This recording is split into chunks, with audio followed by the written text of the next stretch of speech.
सभी का digital focus news पे अभी हम आ चुके हैं भोजपुर फिजिकल एकेडमी के संचालक चंदन पांडे सर के पास।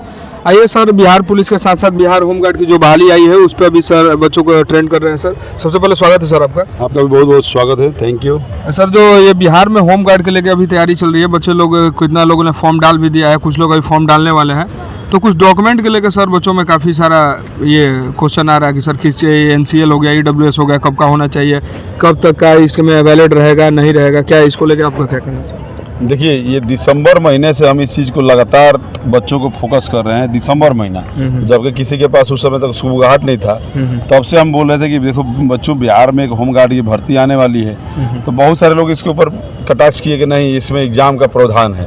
हम बोले नहीं, पहले एग्जाम का 1953 अधिनियम के तहत एग्जाम का प्रावधान है, लेकिन DM साहब के पास इतना टाइम नहीं है कि इतने सारे लोगों को जिला में बिठा के एग्जाम लेंगे, फिर फिजिकल लेंगे, तो समय तो कम है।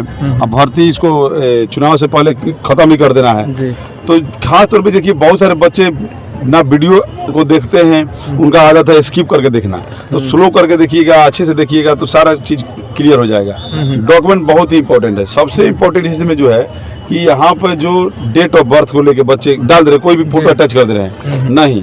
फोटो के मामले में सबसे पहले जो चीज़ है, फोटो जो अटैच करना है, फोटो आपका 2 महीना पहले पुराना होना चाहिए, 2 महीने से ज़्यादा नहीं होना चाहिए, वाइट बैकग्राउंड पीछे होना चाहिए। डेट ऑफ बर्थ, अब बोला कि डेट ऑफ फोटो क्या होता है कि डेट ऑफ बर्थ अब यही नहीं पता है, तो डेट ऑफ बर्थ यहाँ पर आपका होना चाहिए फोटो के ऊपर, और वो भी डिजिटल होना चाहिए, हाथ से लिखा हुआ नहीं होना चाहिए, तब आपका फोटो अटैच होगा। अटैच तो कोई भी फोटो है, लेकिन रिजेक्ट हो जाएगा तो फिर आपका एडमिट कार्ड जारी नहीं होगा। दूसरा हो गया डॉक्यूमेंट को लेके जो सिग्नेचर हो गया, तो सिग्नेचर भी आपको व्हाइट पेपर के ऊपर ही करना है।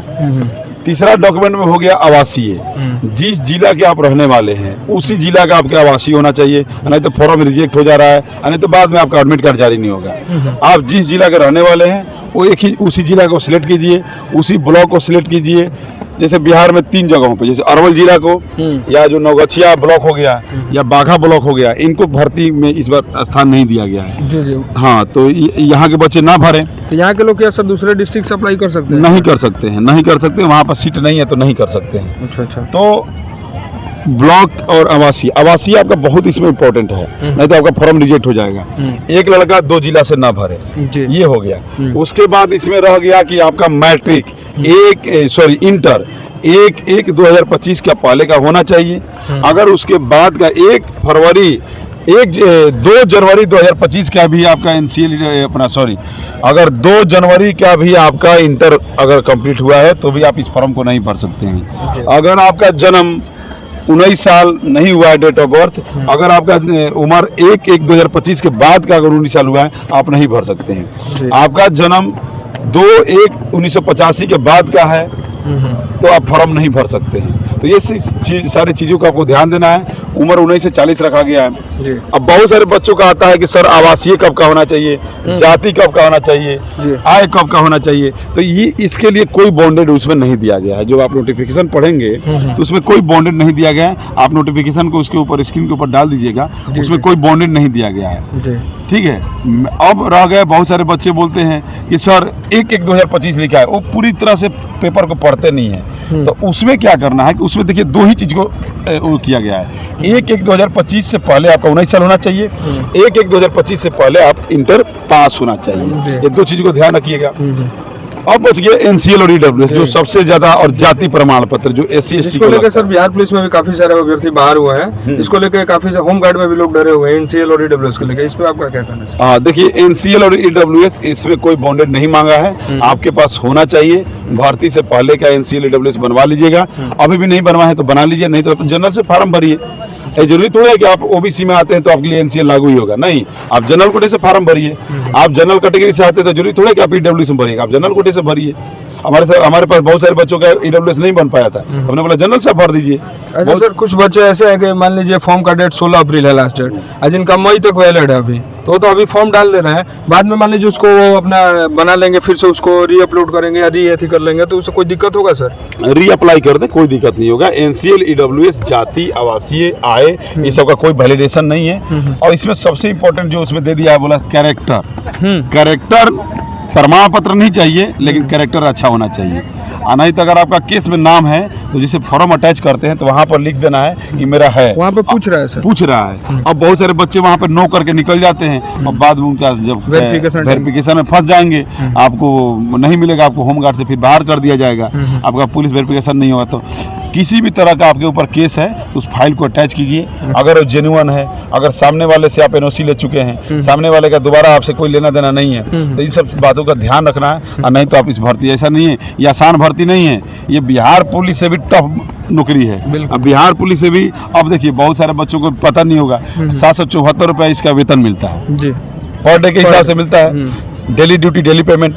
अब आगे जो प्रावधान चल रहा है इसको 10+2 का है किया गया, इसका पेमेंट भी बढ़ाया जाएगा, बहुत सारे फैसिलिटी दी जाएगी। अब जैसे बहुत सारे बच्चे बिहार पुलिस में जाना चाहे, आगे जो भी भर्ती आएगा 19,838 को छोड़ के जो भी आगे भर्ती आएगा उस भर्ती में उनको 50% वरीयता मिलेगा, जितना सीट उतना 50%। रिटर्न में खाली पास होना है, फिजिकल में थोड़ा सा 42-46 ले लें तो हो जाएगा। क्योंकि सर कहीं ना कहीं मान लीजिए प्राइवेट सेक्टर में देखते हैं तो 10वीं पास जो लोग जाता है उनका ये सैलरी होता है, और मान लीजिए 12वीं किया है तो जरूर से एडवांस होगा तो उनकी सैलरी ज्यादा होती है, तो यहाँ फिर क्यों आए सर? तो सुबह उठकर मैम ने इसीलिए विचार किया है कि हमारा हर जवान पढ़ा लिखा होगा तो अपने अधिकार की मांग करेगा। अच्छा बताइए कि आगे बिहार में चल के यही 15,000 हड़ताल में बढ़ जाए जी, बिल्कुल, तो कौन ड्यूटी देगा?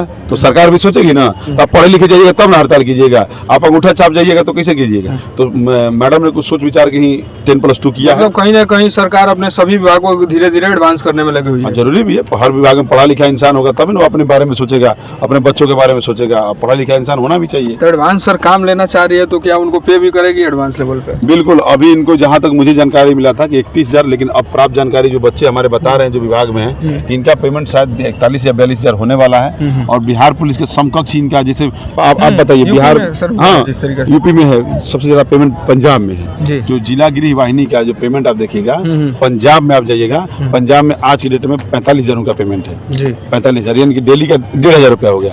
तो वैसे ही बिहार के लड़के भी मांग कर रहे हैं और ये मांग पूरा सरकार करेगा, 100% करेगा। लेकिन आप जाइएगा तब ना, सर कहीं ना कहीं आप विभाग में रहेगा तब ना उस विभाग का फायदा उठा सकते हैं। विभाग में नहीं रहिएगा, बाहर से मांगीजिएगा तो कैसे बढ़ जाएगा?